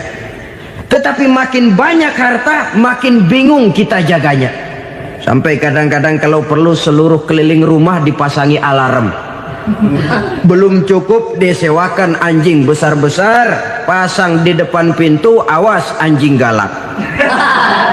Masih belum cukup juga, cari centeng tukang-tukang kepruk jaga rumah. Masih terasa belum aman, padahal rumahnya dikelilingi tembok besar. Di balik tembok ada pintu-pintunya tebal. Di balik pintu itu terbuka masuk kamar, kamar pun ada pintunya, pintunya pun kuat. Masuk ke dalam kamar ada lemari, lemarinya pun pintunya kuat, dikunci, kuncinya pun kuat. Tapi terhadap seluruhnya yang timbul cuma sekedar was-was saja. Kesimpulannya sekali lagi, tanpa harta orang memang sulit untuk bahagia. Tapi harta semata-mata tidak merupakan jaminan orang akan bahagia. Dengan hati yang luas, itu modal utama untuk mencapai kebahagiaan hidup. Orang yang hatinya luas, saudara-saudara, punya hati yang lapang, melihat kenyataan hidup ini, dia bersyukur senantiasa kepada Allah. Lantas tidak timbul hasud dan iri hatinya. Oleh karena itu jiwanya selalu lapang. Kalau tidak, cupik hati namanya, dangkal pandangan, tidak senang melihat orang lain dapat nikmat, dan itu sering dijadikan contoh. Kalau orang yang lapang dada, dia lihat tetangganya beli TV baru, dia berkata, alhamdulillah ya, tetangga kita beli TV, mudah-mudahan kita bisa ikut nonton. Lapang dadanya. Tapi orang yang sempit hati, lihat tetangga beli televisi, meriang. Enggak diapa-apain, meriang. Besoknya dengar tetangga beli motor, makin sakit, ke rumah sakit. Lalu di rumah sakit dengar tetangganya beli mobil, mati. Disiksa oleh perasaannya sendiri. Orang kalau hati sudah sempit dalam hidup, kemanapun dia pergi, sempit rasanya medan kehidupannya. Kemudian kita melihat juga ada orang yang menilai bahwa bahagia itu katanya kalau punya kedudukan yang tinggi, pangkat yang agung, wibawa yang besar. Mungkin betul, tapi mungkin juga tidak. Bergantung kepada hati orang yang punya pangkat itu. Sama dengan harta tadi. Harta akan membawa bahagia kalau dia jatuh ke tangan orang yang berhati lapang. Tapi harta akan jadi bencana kalau jatuh ke tangan hati orang yang sempit. Pangkat akan membawa bahaya kalau jatuh di tangan hati orang yang sempit. Lebih dari itu, kenyataan mengajarkan kepada kita bahwa ternyata pangkat dan jabatan tidak selamanya memberikan kebahagiaan dalam kehidupan. Bahkan resikonya kelewat besar. Beberapa bukti kita bisa ambil dari para pemimpin dunia yang menjadi korban lantaran pangkat dan jabatan yang disandangnya. Saudara ingat Presiden Abraham Lincoln dan John Kennedy dari Amerika? Dibunuh orang. Park Chung-hee dari Korea Selatan, Ziaur Rahman dari Bangladesh, Anwar Sadat dari Mesir, terakhir Indira Gandhi dari India, menjadi korban dari pangkat dan jabatan yang disandangnya dari orang-orang yang tidak senang dia memegang jabatan itu. Dia akan mudah mengundang bencana. Sehingga pantas kalau seorang presiden terkemuka Amerika, Harry Truman namanya, dia mengatakan jabatan presiden itu, kata dia, seperti orang nunggang macan, naik macan. Harus kita taiki, kalau enggak dia bakal nerekam kita. Ngeri katanya. Adapun orang yang hatinya lapang, kalau dia menerima pangkat dan jabatan, dianggapnya itu satu kesempatan untuk berbuat baik. Tapi orang yang berhati sempit, menerima pangkat dan jabatan, bukan kadang-kadang menerima, malah berusaha setengah mati mencapai dengan segala cara. Kalau perlu jilat atas, jilat atas. Jadi golongan sumuhun dawuh. Jadi kelompok kulon nuwun, yes sir, yang kerjanya cuma oke bos. Kalau perlu jilat atas, jilat atas. Kalau perlu injak yang bawah, injak yang bawah. Perlu sikut kiri kanan, sikut kiri kanan. Yang penting pangkat dapat, jabatan dapat. Orang yang semacam ini, kalau sudah mempunyai pangkat dan jabatan, biasanya dia tidak menganggap itu sebagai amanah, tidak menganggap sebagai kesempatan berbuat baik, tapi malah kesempatan untuk memperturutkan hawa nafsunya yang dilatar belakangi oleh kesempitan hatinya tadi. Apalagi kalau orang memperoleh pangkat karena banyak mengeluarkan uang, seakan-akan pangkat dan jabatan itu sekarang macam proyek pakai tender. Siapa yang berani bayar segini naik, nggak berani minggir. Padahal logikanya, kalau orang mencapai satu jabatan karena banyak mengeluarkan uang, hampir bisa dipastikan bahwa setelah jabatan itu dia pegang, langkah pertama yang akan dilakukannya ialah berusaha bagaimana uang yang dia keluarkan supaya kembali. Ya paling kurang pulang modal dulu dong. Soal mikirin rakyat soal nanti, tapi ini modal harus pulang. Itu celakanya kalau orang memperoleh pangkat dan jabatan cuma karena banyak mengeluarkan uang. Jarang orang yang mempunyai keyakinan dan pandangan bahwa pangkat dan jabatan merupakan amanah. Jadi sekali lagi, pangkat dan jabatan mungkin saja membawa kebahagiaan kalau jatuh ke tangan orang yang berhati lapang. Tapi bisa jadi bencana kalau dia jatuh ke tangan orang yang mempunyai hati yang sempit. Dan lagi-lagi stresnya hati yang lapang. Lalu sebagian orang, saudara, ada yang berpandangan katanya bahagia itu kalau jadi orang terkenal, mempunyai popularitas, menjadi idola di kalangan remaja, di kalangan orang tua, di segala lapisan masyarakat. Padahal makin populer orang, makin terikat dia. Ya kalau macam kita ini kan nggak punya nama, nggak populer, tengah malam buta mau nongkrong di warung Tegal aman. Tapi pangkat, jabatan, kedudukan, popularitas menyebabkan kita diikat dengan berbagai macam peraturan. Cuma mandi sama ke WC saja yang nggak dikawal.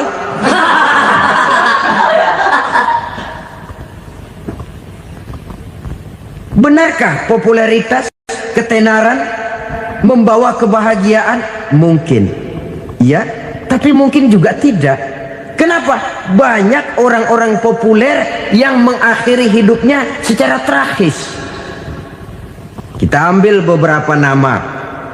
Di Amerika tahun 60-an ada bintang seksi paling terkenal yang dijuluki seks bom. Bom seks. Sampai sekarang jadi legenda, namanya Marilyn Monroe. Singkatan dobelnya itu inisialnya MM, Marilyn Monroe.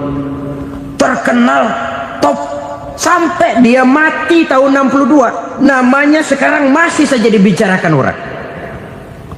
Kenapa dia bunuh diri? Tidak punya hartakah dia? Banyak. Kurang populerkah dia? Seluruh dunia mengenalnya.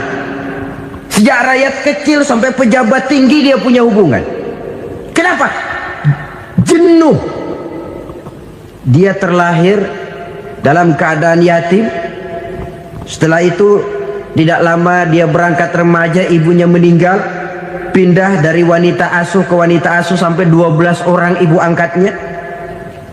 Dan kekecewaan yang paling parah, setiap laki-laki yang dekat dengannya hanya seperti kapal berlabuh, datang dan pergi silih berganti, padahal dia merindukan seseorang yang bisa melindungi hidupnya. Dia rindukan itu dan dia tidak pernah menemukan. Itu yang akhirnya menyebabkan dia minum pil tidur kelewat dosis, minum obat tidur kebanyakan, ya tidur terus sampai sekarang.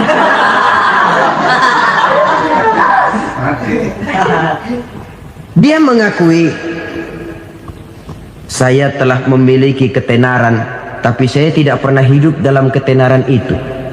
Saya pandai main sandiwara, tapi saya ingin hidup dalam alam yang real sebagaimana umumnya orang. Itu yang dia rindukan. Menyusul jejak yang namanya Marilyn Monroe ini, Billie Holiday, saudara kenal tentu, di rumah sakit dirawat. Dia juga minum obat overdosis, mati lagi.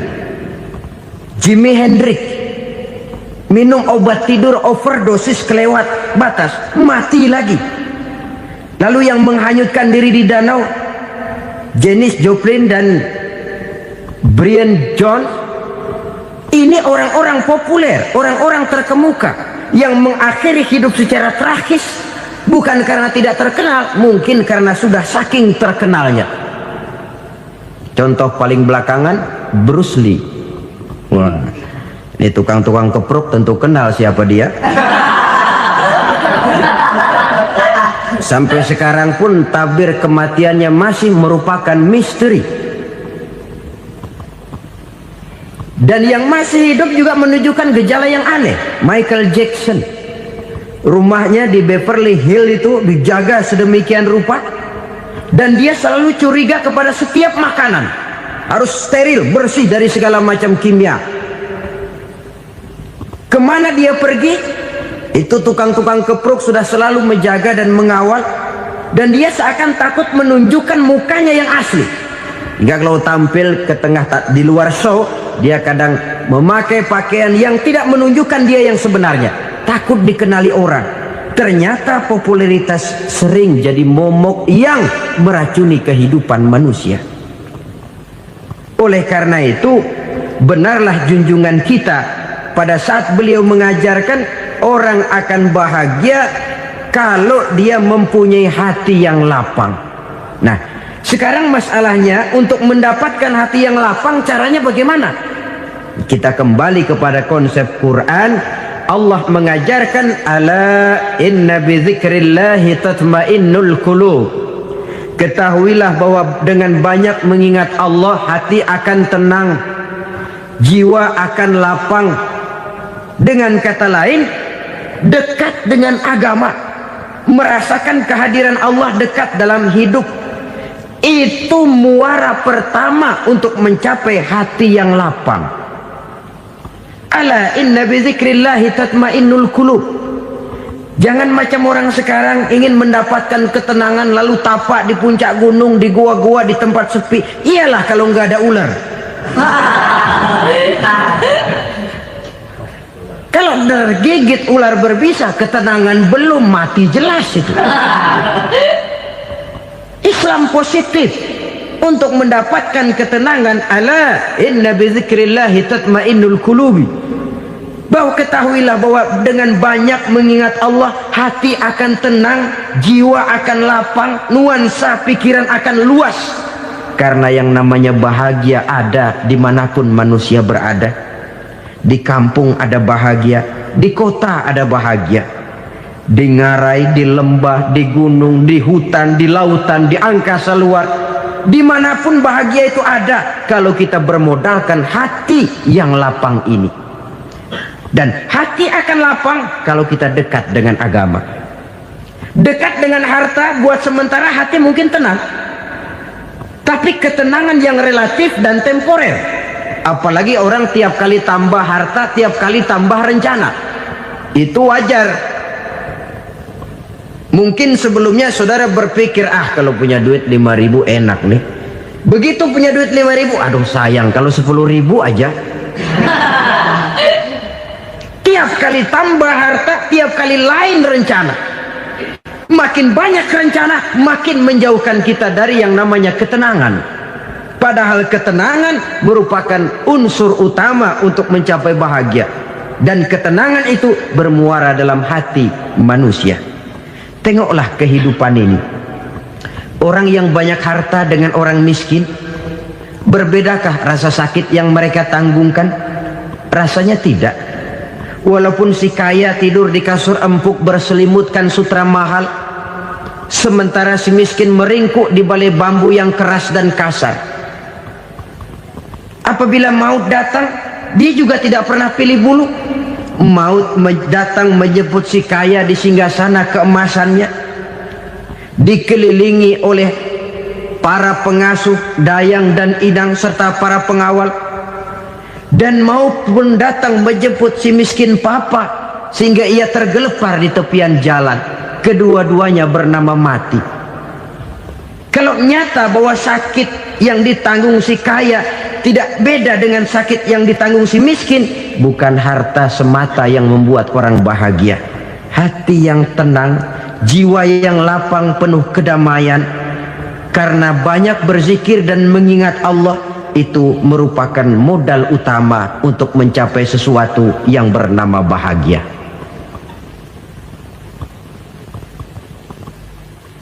Saudara hadirin yang saya hormati, inilah yang pertama dari 4 ciri yang digambarkan oleh Nabi tentang tanda-tanda orang bahagia. Dan harus berangkat dari yang pertama ini, hati yang lapang. Ini yang harus kita miliki lebih dahulu. Baru nanti akan menyusul kepada poin yang ketiga, kedua, dan selanjutnya. Sebab kalau hati sudah terisi dengan jiwa yang lapang, seluruh persoalan insya Allah akan bisa kita atasi dengan sebagaimana mestinya. Yang kedua sekarang, tanda orang bahagia menurut baginda Nabi, markabun syariah. Orang bahagia itu, kata beliau, punya kendaraan biar cepat asal lancar. Artinya kemana dia mau pergi mudah.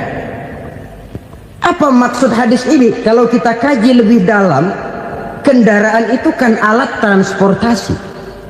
Transportasi tidak lain adalah usaha memudahkan komunikasi. Pindah dari situ kepada teori bahwa manusia adalah zon political, makhluk bermasyarakat yang tidak bisa memenuhi kebutuhan hidupnya secara sendirian. Kita memerlukan keberadaan orang lain dalam kehidupan ini. Untuk memakai baju saja kita sudah perlukan petani yang tanam kapas, pabrik yang memintal kapas jadi benang, pabrik yang menenun benang jadi kain, sampai kepada mesin jahit, sampai kepada tukang jahit. Itu cuma untuk memakai pakaian saja. Tidak seorang pun di antara kita yang sanggup memenuhi kebutuhan hidupnya secara sendiri. Kita perlu orang lain. Maka kebebasan dalam arti mutlak, kebebasan tanpa batas, itu tidak mungkin ada dalam kehidupan. Karena kita mengadakan yang disebut interaksi sosial. Setiap kegiatan kita tentu melibatkan orang lain. Menurut kita barangkali kita bebas jalan di jalan raya semaunya, tapi orang lain berkendaraan pun merasa bahwa ini ada juga jalan haknya, dan begitu selanjutnya. Oleh karena itu, maksud dari kendaraan yang cepat ini adalah khulata'uhu ma'as solihin. Lingkungan pergaulannya terdiri dari orang-orang soleh. Pergaulannya luas. Kemana dia pergi ada temannya. Kesulitannya ada tempat dia cerita. Dan kesulitan kalau sudah diceritakan kepada orang lain, taruh kata orang itu tidak bisa menolong, namun menceritakannya kepada orang yang kita percayai, kan paling kurang sudah mengurangi beban jiwa, mengurangi tanggungan batin, merasa masih ada tempat kita cerita. Maka lebih baik orang awam yang mau bergaul ketimbang orang setengah alim tapi ngunci pintu. Sebab nantinya akan timbul sikap picik, cupik pandangan, dan tidak luas menghadapi kenyataan dalam kehidupan ini. Namun yang harus kita garis bawahi, pergaulan memang mesti luas. Namun jangan sekali-kali lupa bahwa pergaulan sangat besar pengaruhnya dalam ikut membentuk kepribadian manusia. Sehari-hari bisa kita bilang, kalau kita dekat sama tukang minyak wangi, sekalipun nggak dibagi minyaknya, baunya tentu dapat. Betul? Tapi dekat sama tukang elas, walaupun nggak kena apinya, asapnya mesti kena. Kalau Syauqi mengatakan lebih jelas lagi, man asyaral asrafa asa musyarrafan wa muasyiral anzali ghairu musyarrafin. Awalam taral jildal hakira muqabbalan bisagri lamma sara jildal mushaf. Siapa yang bergaul dengan orang mulia, dia bakal ikut menjadi mulia. Tapi siapa yang berteman dengan orang hina, dia tidak bakal ikut menjadi mulia. Tidakkah kau lihat, kata Syauqi, kulit kambing yang hina pun dicium orang ketika menjadi kantong Quran. Kulit kambing hina, kalau dia sendirian gak ada yang mau cium. Tapi begitu dia bergaul dengan Quran, menjadi kantong Quran, dipakein minyak wangi, ditaruh di tempat yang tinggi, mau diambil dicium dulu, dibawa dengan penuh hormat dan hati-hati. Kulit kambing yang hina lantaran berteman dengan Quran, numpang mujur. Tapi coba lihat kalau kulit kambing berteman dengan kayu, jadi beduk, habis. Zohor dikemplang, asar dipukul. Itu pun sedikit saja, cuma salah milih teman. Yang temennya Quran dihormati orang, yang temennya kayu lantaran jadi beduk, gelap-gelap subuh orang udah kemplangnya.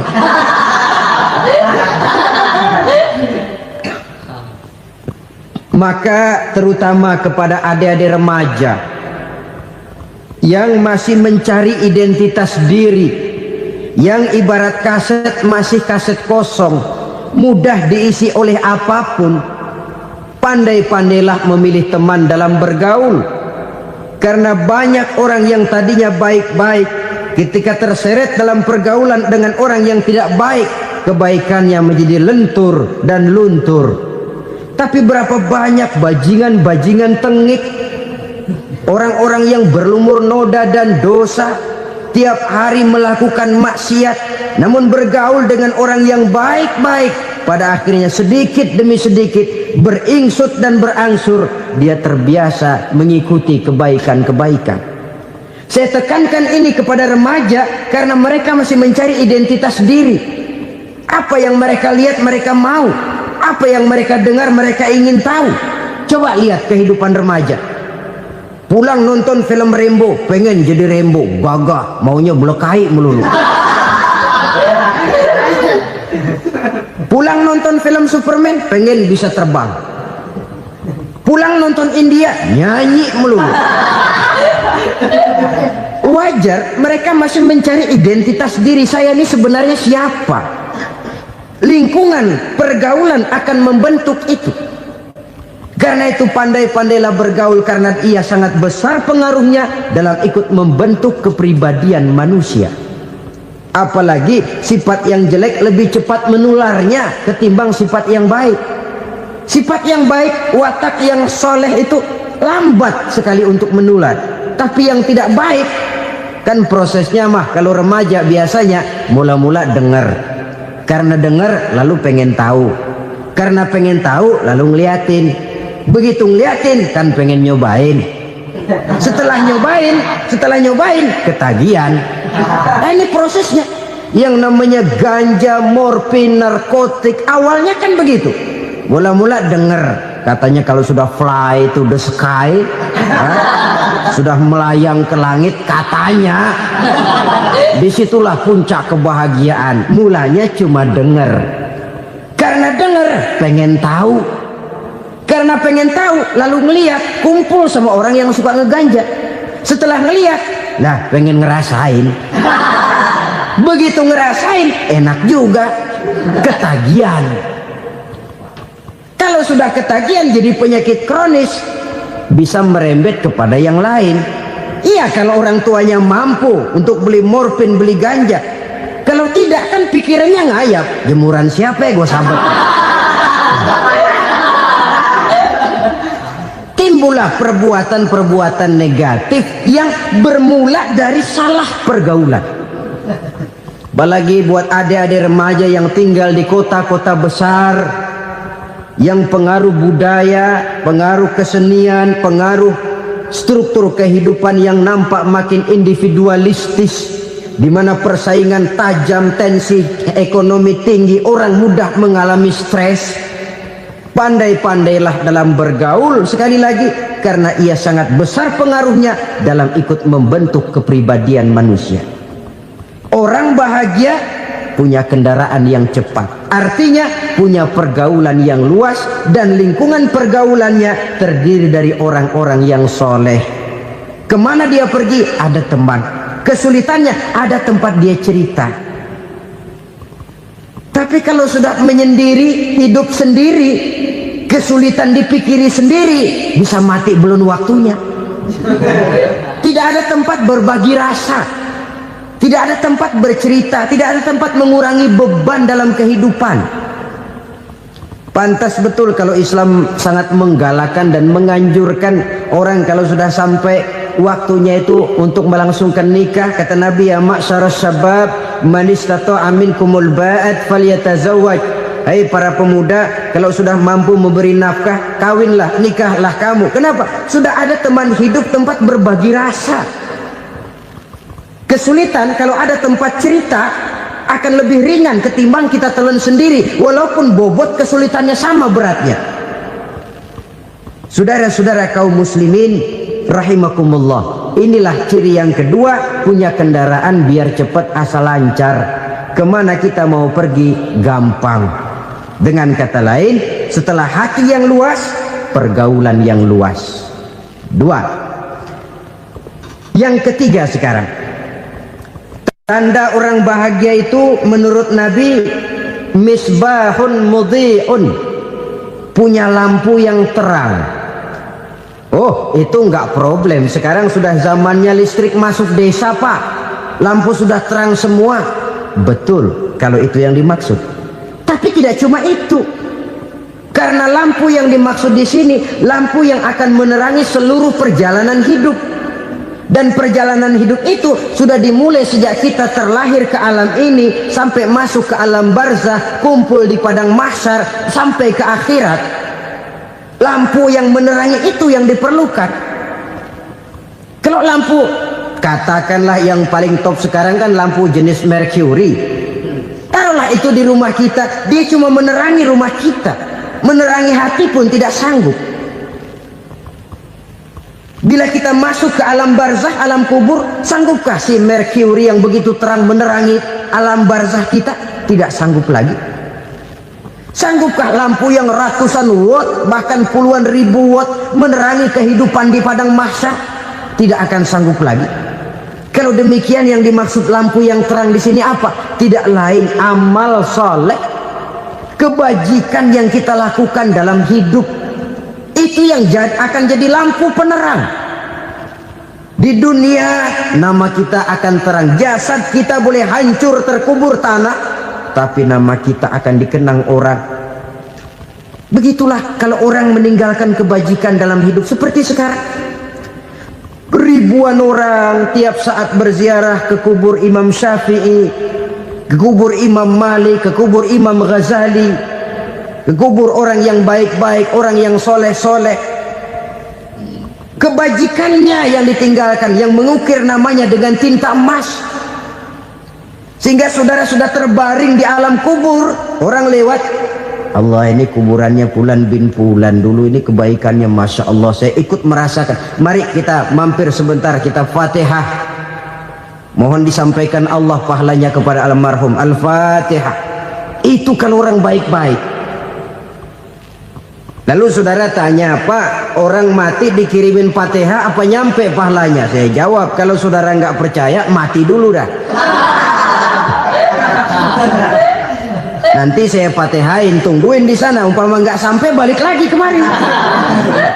Sekarang ini kan maunya otak-otakan saja, kalau nggak masuk otak nggak percaya. Padahal alam gaib itu nggak bisa diotak-otakin. Sama saja dengan saudara pernah dengar cerita kapal tanpa emas tenggelam kan? Pernah nggak? Di mana? Di Laut Masa Lembo. Begitu ketampung Mas tenggelam, ratusan penumpang itu terjun ke laut, dipermainkan gelombang, berjuang menghadapi maut itu. Orang lagi timbul tenggelam di lautan, dihantam ombak, kita tengokin pakai helikopter. Pak, lagi timbul tenggelam ya? Iya, tolongin. Jangan khawatir Pak, nih saya kirim intan Pak, harganya 10 juta. Kira-kira orang yang timbul tenggelam di laut seneng nggak? Ya. Kan mahal toh intan 10 juta. Kenapa dia nggak senang? Karena intan 10 juta dalam kondisi seperti itu tidak sanggup menyelamatkan dia. Dia akan girang kalau dikirimin ban mobil bekas, dikirimin papan terentang atau bambu.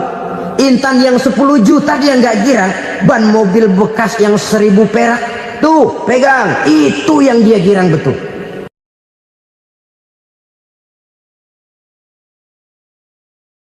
Sesungguhnya harta, dinar, dirham, uang di mana-mana selalu bikin hebat orang yang memilikinya. Coba lihat orang yang punya duit sama yang enggak punya duit, jangan gaya hidupnya, gaya jalannya aja lain. Bapak-bapak, ibu-ibu, saudara-saudara kaum muslimin rahimakumullah. Murai di dahan dan koko ayam di kandang, dunia ini penuh dengan berbagai macam kesibukan. Sejak dari petani yang turun ke ladang, pedagang yang berangkat ke pasar, pelajar yang menuju sekolah, sampai kepada pegawai yang berangkat ke kantor, seluruhnya tidak lain untuk mencari sesuatu yang bernama bahagia. Setiap orang menginginkan kebahagiaan, dan tidak seorang pun menginginkan kesengsaraan dalam kehidupan ini. Namun nyatanya tidak setiap orang yang ingin bahagia mengetahui jalan yang harus ditempuhnya untuk sampai kepada kebahagiaan itu. Maka pada kesempatan pertemuan kali ini saya ingin menyampaikan sebuah hadis dari junjungan kita baginda Nabi besar Muhammad sallallahu alaihi wasallam yang termuat dalam kitab Mukhtarul Ahadits An-Nabawiyah, di mana beliau bersabda, arba'un min sa'adatil mar'i. Ada 4 perkara yang merupakan tanda dari orang bahagia. Saya mau tanya, di antara saudara-saudara yang hadir di sini, apa ada yang kepengen jadi orang sengsara? Ya. Seluruhnya tentu ingin mendapatkan kebahagiaan. Maka menurut resep dari Nabi kita, tanda orang bahagia itu 4. Jadi kalau saudara ingin bahagia, harus mempunyai 4 perkara ini. Yang pertama, orang bahagia itu kata Nabi, darun wasi'un. Punya rumah biar bagus asal gede. Enak ngaturnya, daripada sudah punya rumah kecil adanya di pinggir kali, gubuk, kalau hujan bocor miring lagi, kiamat. Loh, kalau gitu Islam materialis dong. Hadis ini boleh diartikan dengan makna hakiki, arti yang sebenarnya, boleh diartikan dengan makna majazi, arti kiasan. Kalau dia diartikan dengan arti kias, maka yang dimaksud darun wasi'un ay qalbun wasi'un. Rumah yang luas tidak lain daripada hati yang lapang. Karena di situ kunci kebahagiaan yang sebenarnya. Walaupun kita cuma tinggal di petak berukuran 2 kali 3 meter, kalau hati kita luas-luas rasanya rumah itu.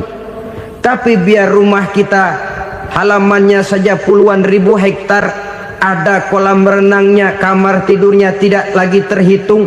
Kalau hati yang menempati rumah itu sempit, maka akan terasa sempit jugalah rumah itu.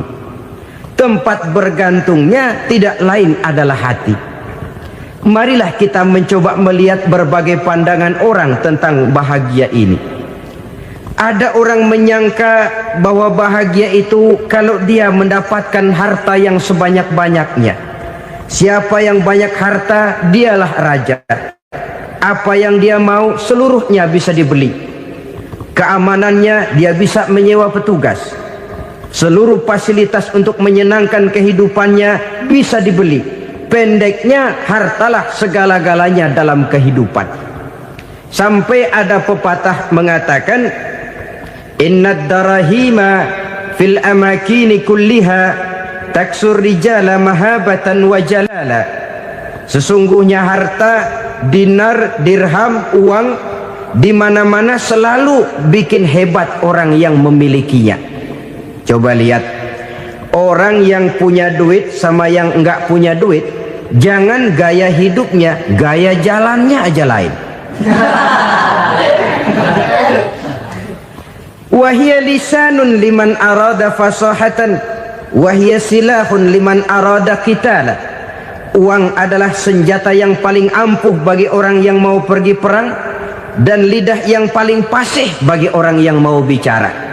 Kalau bicara dengan lidah macet, cobalah bicara dengan harta, lancar.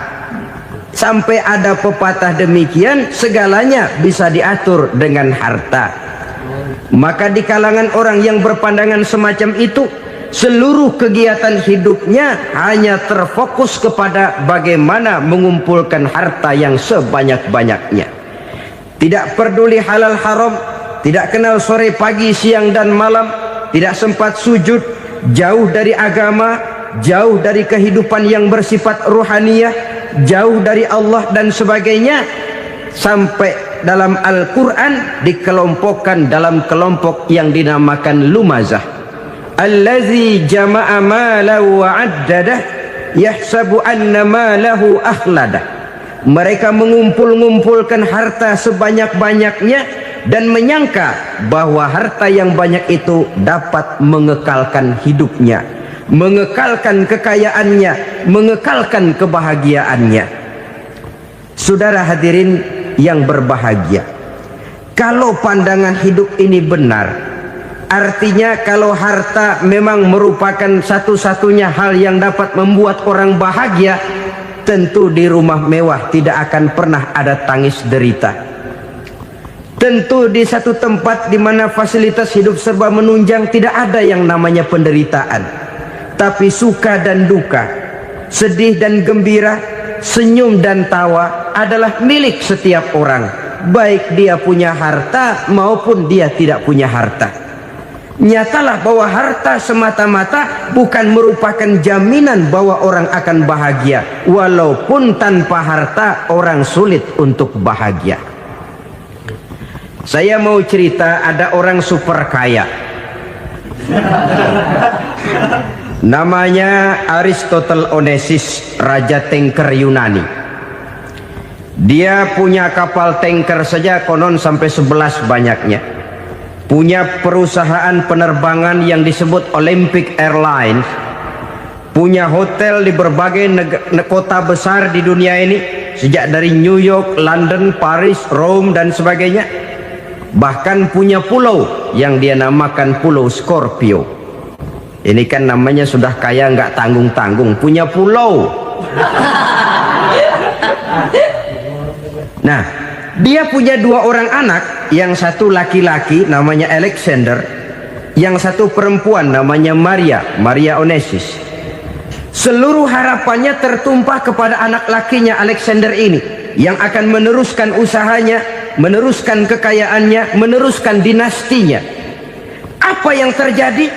Ternyata anak yang dia harapkan yang bernama Alexander ini mati muda dalam kecelakaan pada waktu dia olahraga.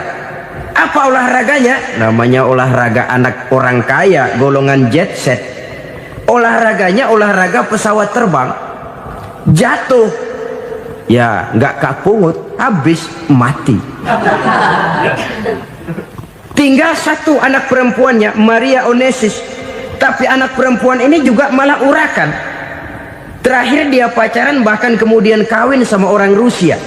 Rupanya Aristotle Onesimus ini broken. Kekayaannya yang berlimpah ruah, perusahaannya yang begitu banyak, siapa yang akan meneruskan? Siapa yang akan menggantikan? Sampai kemudian dia mengurung diri di Pulau Scorpio dan mati di sana secara mengenaskan.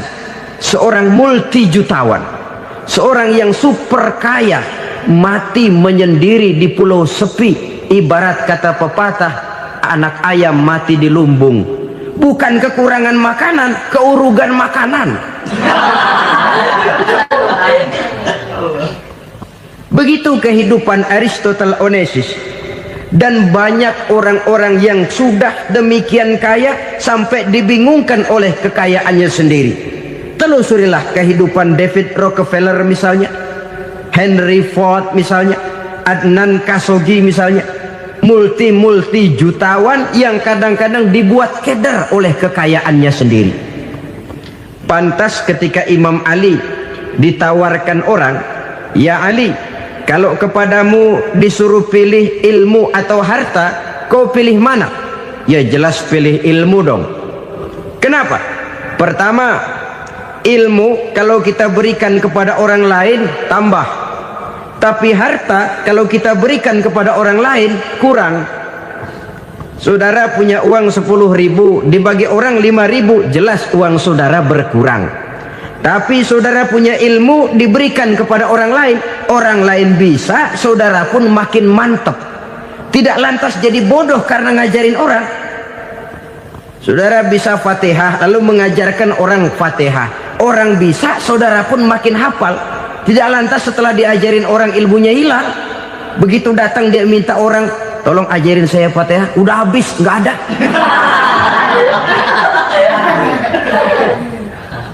Yang kedua kata Imam Ali, ilmu menjaga kita. Kalau harta kita yang harus jaga. Makin banyak ilmu makin terpelihara diri seharusnya. Tetapi makin banyak harta makin bingung kita jaganya. Sampai kadang-kadang kalau perlu seluruh keliling rumah dipasangi alarm. Belum cukup disewakan anjing besar-besar, pasang di depan pintu, awas anjing galak. Masih belum cukup juga, cari centeng tukang-tukang kepruk jaga rumah. Masih terasa belum aman, padahal rumahnya dikelilingi tembok besar. Di balik tembok ada pintu-pintunya tebal. Di balik pintu itu terbuka masuk kamar, kamar pun ada pintunya, pintunya pun kuat. Masuk ke dalam kamar ada lemari, lemarinya pun pintunya kuat, dikunci, kuncinya pun kuat. Tapi terhadap seluruhnya yang timbul cuma sekedar was-was saja. Kesimpulannya sekali lagi, tanpa harta orang memang sulit untuk bahagia. Tapi harta semata-mata tidak merupakan jaminan orang akan bahagia. Dengan hati yang luas, itu modal utama untuk mencapai kebahagiaan hidup. Orang yang hatinya luas, saudara-saudara, punya hati yang lapang, melihat kenyataan hidup ini, dia bersyukur senantiasa kepada Allah. Lantas tidak timbul hasud dan iri hatinya. Oleh karena itu, jiwanya selalu lapang. Kalau tidak, cupik hati namanya. Dangkal pandangan, tidak senang melihat orang lain dapat nikmat, dan itu sering dijadikan contoh. Kalau orang yang lapang dada, dia lihat tetangganya beli TV baru, dia berkata, "Alhamdulillah ya, tetangga kita beli TV, mudah-mudahan kita bisa ikut nonton." Lapang dadanya. Tapi orang yang sempit hati, lihat tetangga beli televisi, meriang. Enggak diapa-apain, meriang. Besoknya dengar tetangga beli motor, makin sakit, ke rumah sakit. Lalu di rumah sakit dengar tetangganya beli mobil, mati. Disiksa oleh perasaannya sendiri. Orang kalau hati sudah sempit dalam hidup, kemanapun dia pergi, sempit rasanya medan kehidupannya. Kemudian kita melihat juga ada orang yang menilai bahwa bahagia itu katanya kalau punya kedudukan yang tinggi, pangkat yang agung, wibawa yang besar. Mungkin betul, tapi mungkin juga tidak. Bergantung kepada hati orang yang punya pangkat itu. Sama dengan harta tadi. Harta akan membawa bahagia kalau dia jatuh ke tangan orang yang berhati lapang. Tapi harta akan jadi bencana kalau jatuh ke tangan hati orang yang sempit. Pangkat akan membawa bahaya kalau jatuh di tangan hati orang yang sempit. Lebih dari itu, kenyataan mengajarkan kepada kita bahwa ternyata pangkat dan jabatan tidak selamanya memberikan kebahagiaan dalam kehidupan. Bahkan resikonya kelewat besar. Beberapa bukti kita bisa ambil dari para pemimpin dunia yang menjadi korban lantaran pangkat dan jabatan yang disandangnya. Saudara ingat Presiden Abraham Lincoln dan John Kennedy dari Amerika? Dibunuh orang.